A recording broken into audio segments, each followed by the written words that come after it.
We don't know what we do not know.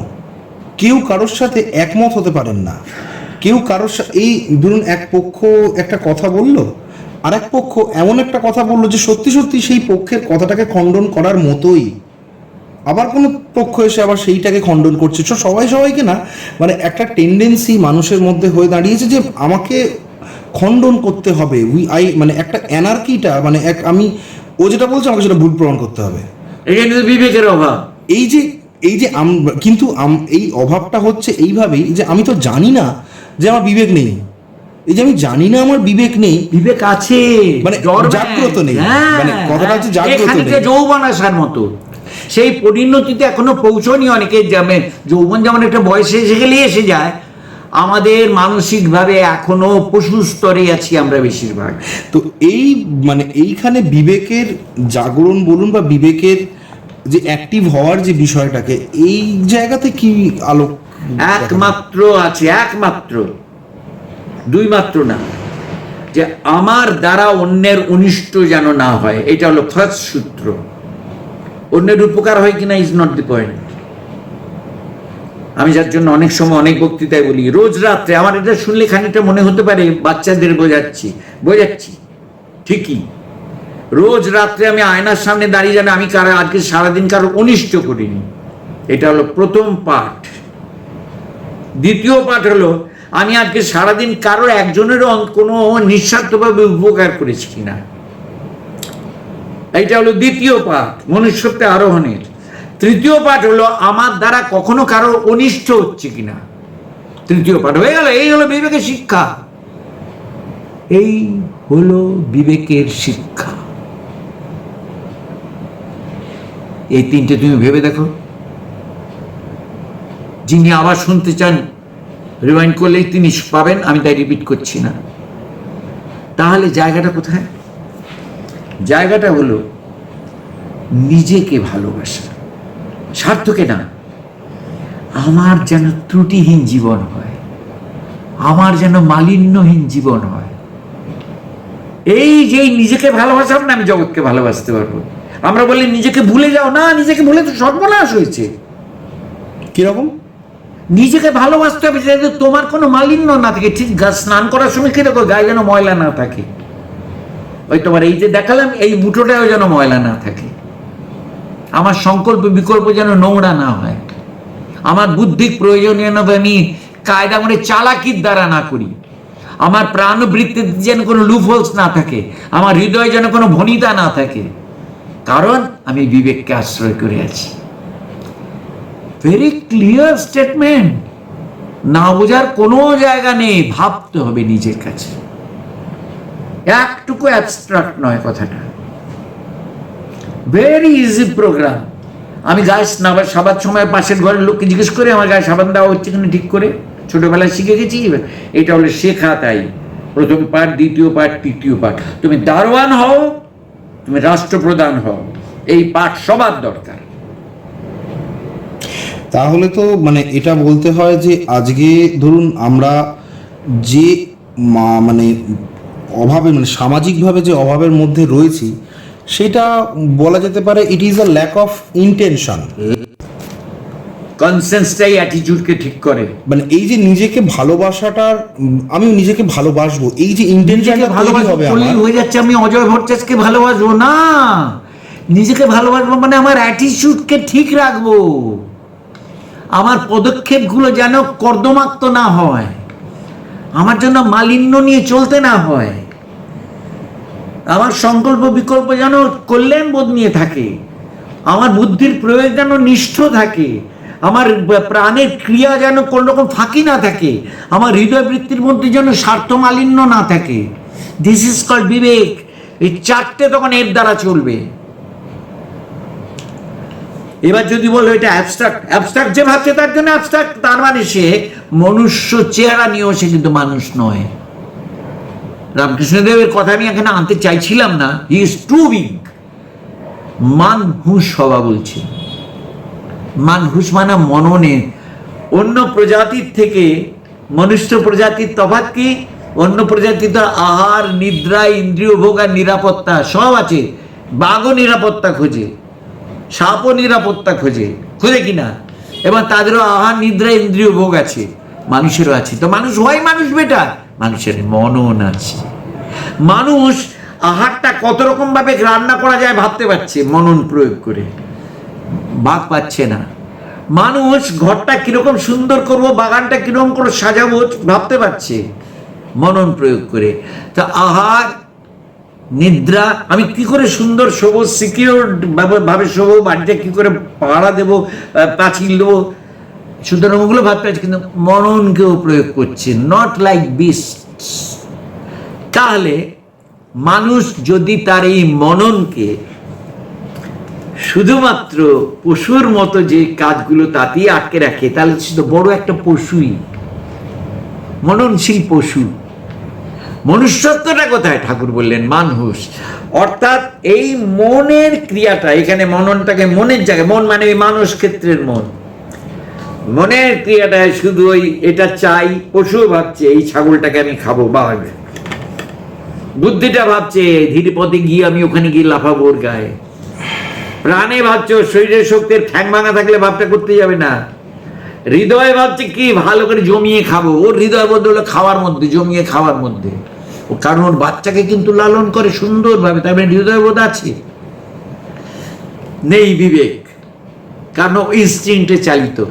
তোমার আমার বিবেক আছে, আমরা ইনস্টিংক্টে চালিত না, কিন্তু আমার বিবেকটাকে আমরা কাজে লাগিয়ে দিচ্ছি, চেপে রেখে মননকে শুধু এই চারটেকে কি করে সাজাবো, কি করে ভালো করে করব, কি করে ভালো করে আহারটা করব, কি করে ভালো করে নিদ্রাটা যাব, কি করে ভালো করে ইন্দ্রিয় ভোগগুলো করব, সেই মননকে কাজে লাগাচ্ছি। প্রযুক্তিতে নিত্য নতুন জিনিস আবিষ্কার হয়ে যাচ্ছে, একটাও আটকাচ্ছে না, কারণ এই চারটে স্ট্রংলি আমি কাজের জায়গায় রেখেছি। পশুকে আমি চিড়িয়াখানা বানিয়ে সুন্দর দেখে মজা পাবো, রবিবার দিন গিয়ে দেখ এই হলো হাতি, এই হলো বাঘ, করতে পারছি, কারণ আমার হচ্ছে মনন ক্ষমতা। মনন ক্ষমতা দিয়ে ট্র্যাপে ফেরে ওদের নিয়ে আমি করছি, আমি দোষ গুণ বলছি না। তার মানে মূল কথায় চলে এসো, আমাদের ত্রাণ করতে পারে যা, তা আমাদের সঙ্গেই আছে, তার নাম বিবেক। এই বিবেকের অপর নাম তাই তোমার অন্তর্নিহিত গুরু। You R carrying Guru with you. এই গুরুর জায়গায় শরণাপন্ন আমি বিবেকের জায়গা থেকে দেখতে আরম্ভ করা করতে হবে মানুষকে, বুদ্ধির প্রয়োগে, মনের প্রয়োগে, প্রাণের প্রয়োগে, হৃদয়ের প্রয়োগে। কোন জিনিসটা বাইরে থেকে তার চাই তখন বলো তো? এই বিজ্ঞান, এই ইতিহাস, এই ভূগোল, এই সাহিত্য, এই শিল্প, সব কিছুকে তখন ওই আলোয় দেখতে পাই। তারই অপর নাম এতক্ষণে শব্দটা আনছি, ধর্ম। এর মধ্যে জপের কথা আনিনি, ধ্যানের কথা আনিনি, নাক টেপা, চোখ টেপা, তিলক লাগানো কিচ্ছু আনিনি। শুনতে দেখেছি মূল্যবোধটি ঠিক রাখা বিবেকানুগ করে, তারই নাম ধর্ম। ধৃ ধাতু মন প্রত্যয়, ধর্মের আসল মানে হলো তাই, যা ধারণ করে রেখে দেয়, আমাদের সব সুসংবদ্ধভাবে ধারণ করে রেখে দিতে পারে। আমার মানে আমাদের এই চারটে অ্যাসপেক্ট, এই চারটের বাইরে তুমি কিছু দেখাতে পারবে না। 10 ইন্দ্রিয় কিন্তু প্রাণের মধ্যে পড়ে যাচ্ছে। তাহলে চারটে অ্যাসপেক্টকে ধারণ করে রেখে দিতে পারে সুসংবদ্ধভাবে, কি মালিন্যহীনভাবে? বিবেক। তাহলে তোমার জীবনকে ধারণ করে রাখতে পারে যদি ধর্ম হয়, তাহলে তার অপর নাম কি? বিবেক। তার মানে আমাদের দরকার 1 নম্বর বিবেক, দ্বিতীয় দরকার বিবেক, তৃতীয় দরকার বিবেক, চতুর্থ দরকার বিবেক, পঞ্চম দরকার বিবেক। তুমি বলে এতবার বললেন কেন? প্রথম বললাম বিবেক ইটসেলফ, দ্বিতীয় হলো মনের ক্ষেত্রে প্রয়োগে বিবেক, তারপর হলো বুদ্ধির প্রয়োগে বিবেক, তারপর হলো হৃদয়ের প্রয়োগে বিবেক, প্রাণের প্রয়োগে বিবেক। আগে পরে বললে কিছু যায় না, হৃদয়ের প্রয়োগে বিবেক। আমার জীবন আরেক জিনিস হয়ে যাবে। এবার কাম টু অ্যানাদার পয়েন্ট, যেটা তুমি জানতে চাওনি। এটা হলো জগৎ ধরে আমার ক্রিয়া। ওকে, এইবারে এই বুদ্ধির জায়গাটাকে তুমি ভাবলে, এই যে বিশাল জায়গায় সব বুঝলাম, এইভাবে চলা, জীবন পাল্টে যাচ্ছে আমার, অপূর্ব। তাহলে এর অন্তরালে কে আমাকে এই ভেবে এগুলো দিয়েছে? ধিয়ো ইয়ো নঃ প্রচোদয়াৎ।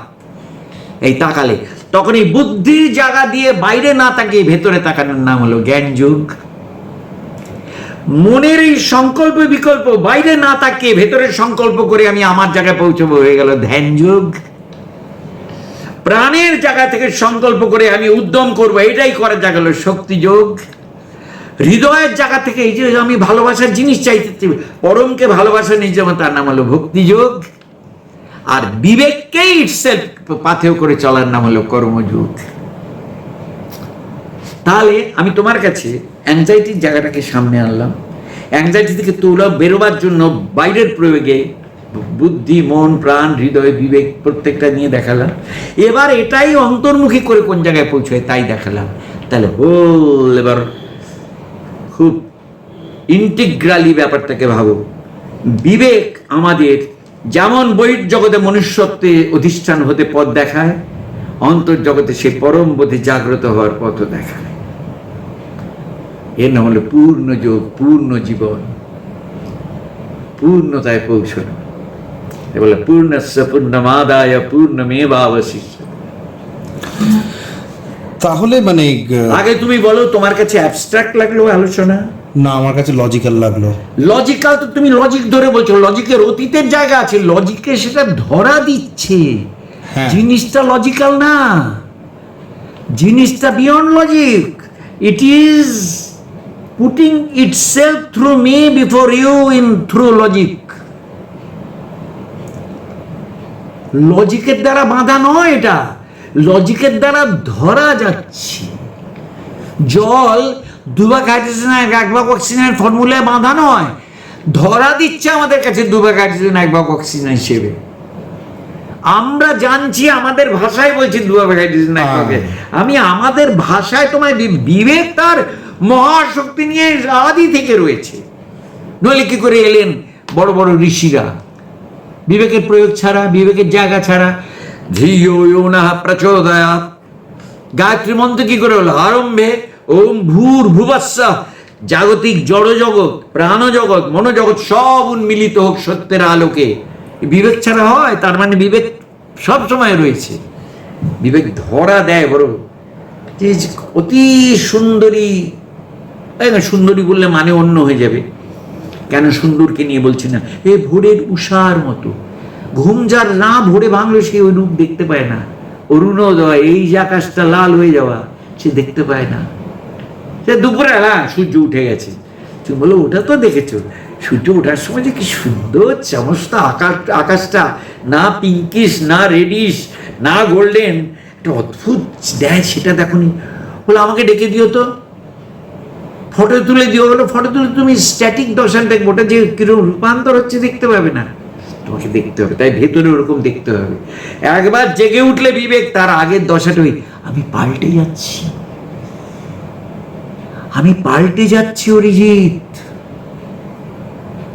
ধরো আমি একটা পার্টিকুলার নাম ধরে বলছি, আমি পাল্টে যাচ্ছি অরুময়, আমি পাল্টে যাচ্ছি অজয়, আমি পাল্টে যাচ্ছি রাজীব। বুঝতে পেরেছ? মানে নিজের পাল্টানোটা তখন ঘরে, তারপরে তো স্বাভাবিক হয়ে যায়, তখন আর চমকে না। ঠিক যখন নতুন জানলে তখন ঠিক তো তারপরে কিন্তু আর ঠিক তো বলে তোমার চমকটা থাকছে না, তখন আমি অ্যাক্লিমেট আছে। তাই তো এবার ওই ভাবনা থেকে ধরে দেখছো আস্তে আস্তে যেগুলোকে তুমি প্রবলেম বলে ভাবছিলে, যেগুলো মীমাংসাহীন ভাবছিলে, ওই প্রয়োগগুলো তো মীমাংসা আছে, হয়তো সঙ্গে সঙ্গে আসবে না, হয়তো তুমি বুঝতে পারছো যে সত্যি তো এই প্রক্রিয়ার হলে তো মানুষের মধ্যে পরিবর্তন আসবে।